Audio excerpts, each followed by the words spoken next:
Hello there, this is Diane from Stamping with Diane in Innisfil, Ontario. And today I wanted to show you this really cute book fold card using the Cottage Wreaths stamp set. Now this photopolymer stamp set also has a set of coordinating dies called the Country Wreaths dies, and we will be just using the bow from that die set today. So here we go. Our card base today is a half sheet of evening evergreen, left at the 11 and cut at 4 1/4. And now I'm going to score it down the center at the 5 1/2 mark using the scoring blade, which is the light gray blade on our multi-purpose trimmer, paper trimmer. So I'll just slide this into camera. Make sure you are scoring with the light gray blade. And we get a mountain and a valley when we are scoring, so we always put the mountain on the inside of our card, which may feel counterintuitive, but that's the way it goes. Now we're going to also have 2 pieces of basic white. They are cut at 4-inch square, and that's going to center on the card front and on the inside. I've cut a piece of designer series paper, just slightly smaller. So that's at 3 3/4 inch square to border around that. Next, we're going to cut a piece of the basic white, and it is just about 1 1/4 inches, and a coordinating piece of the designer paper in the holly and what's it called, Boughs of holly paper. And I'm going to use the one that has a plainer side to it. So I'll just go ahead and adhere all of these pieces using our Stampin' Seal.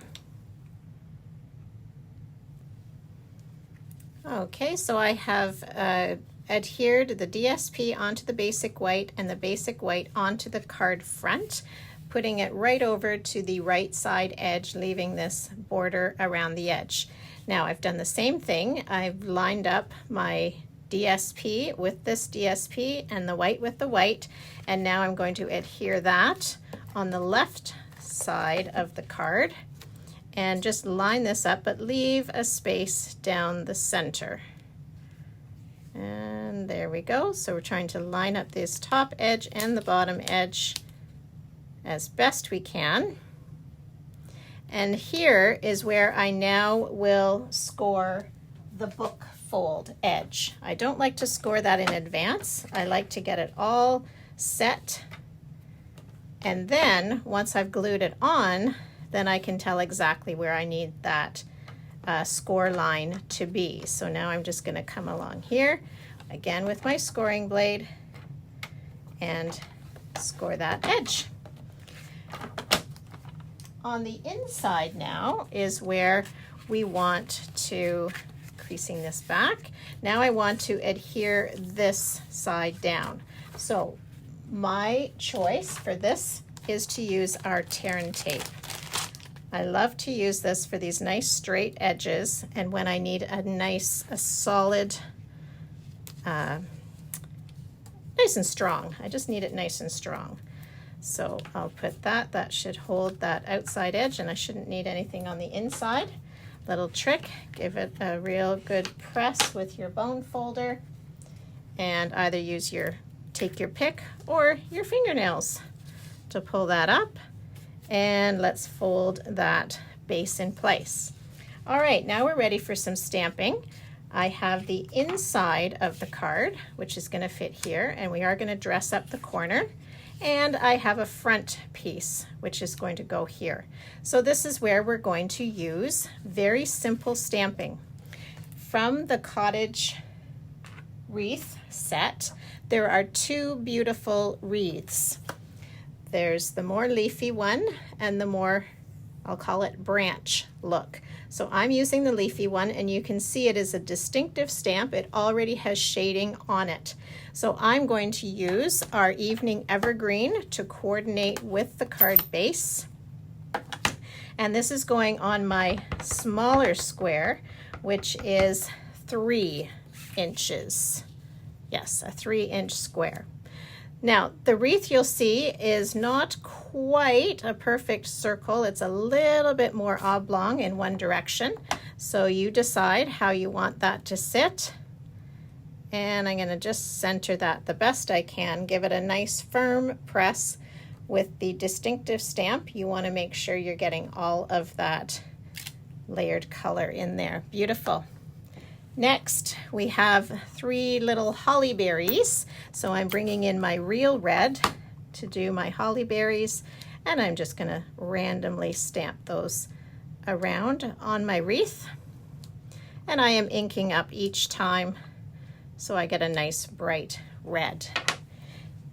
I would like this one to say Merry Christmas. Now this stamp set is great. It's got hello, grateful, boo for Halloween, and Merry Christmas. And the sentiments are nice and small, so they'll fit beautifully inside your wreath.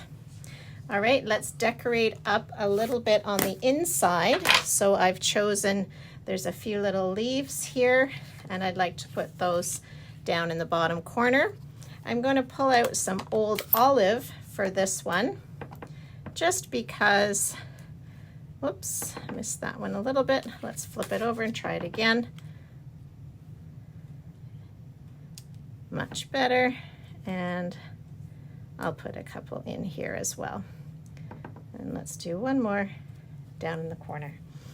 All right, so that's the inside. Of course, you can stamp a sentiment or a saying as you wish. The reason I chose the old olive is I just wanted to pull out this different shade of green from the front. So I'll go ahead now and we'll adhere this on the inside, and then we'll just dress up the front a little bit more.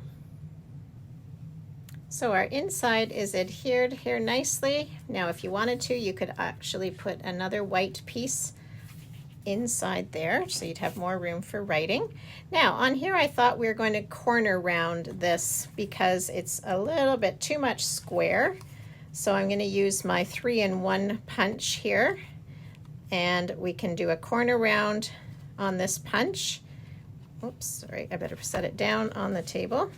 We can do a corner round on this punch. You can also punch a hole for a tag or for a ribbon to go through, and you can also decorate the corners with this fancier punch and get the 4 different shapes here.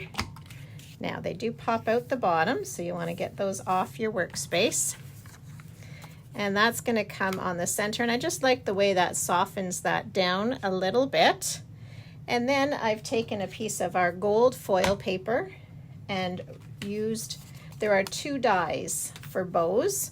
This one, I've got some washi tape on there to hold it on my cutting plate. This one will cut out the stamped bow, and the second one cuts out a more detailed bow. So that's the one I'm going to run through now. And here's the bow that we end up with. Now, as you see, it's covering over a little bit of my Merry Christmas.